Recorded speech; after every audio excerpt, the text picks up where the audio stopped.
आगामी लोकसभा चुनाव में भारतीय जनता पार्टी प्रदेश की सभी 5 संसदीय सीटों पर नए चेहरे उतार सकती है। इसके लिए भाजपा नेतृत्व धामी सरकार के कद्दावर मंत्रियों पर लोकसभा चुनाव में बड़ा दांव चल सकती है। इसी कड़ी में पहले महिला सशक्तिकरण मंत्री रेखा आर्या को अल्मोड़ा सीट पर प्रबल दावेदार के रूप में देखा जा रहा है और अब टिहरी लोकसभा सीट पर भी धामी सरकार के एक कद्दावर मंत्री के नाम की चर्चाएं शुरू हो गई हैं। इस दिग्गज मंत्री का नाम है सुबोध उनियाल, जो धामी सरकार में वन मंत्री हैं। कैबिनेट मंत्री सुबोध उनियाल ने टिहरी सीट से लोकसभा चुनाव लड़ने की इच्छा जाहिर करके सबको चौंका दिया है। इससे पहले सुबोध उनियाल ने कभी लोकसभा चुनाव लड़ने की इच्छा नहीं जताई है। इसलिए ऐसा भी माना जा रहा है कि हो सकता है कि सुबोध उनियाल को भाजपा हाईकमान की तरफ से ऐसा कोई इशारा मिल गया हो। वैसे तो उत्तराखंड में 5 लोकसभा सीटें हैं, लेकिन इनमें अल्मोड़ा व टिहरी सीट ऐसी हैं जहां कई बार से भाजपा एक ही चेहरे को चुनावी मैदान में उतारती रही है। लेकिन इस बार भाजपा नेतृत्व पुराने चेहरों के बजाय नए चेहरों पर दांव चलने के मूड में है।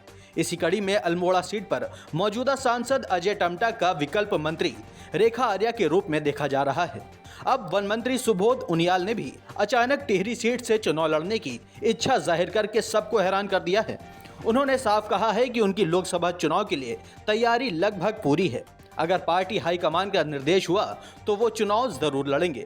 माना जा रहा है कि टिहरी लोकसभा क्षेत्र के अंतर्गत टिहरी, देहरादून व उत्तरकाशी जिले में मजबूत पकड़ होने के कारण सुबोध उनियाल के नाम पर विचार हो सकता है।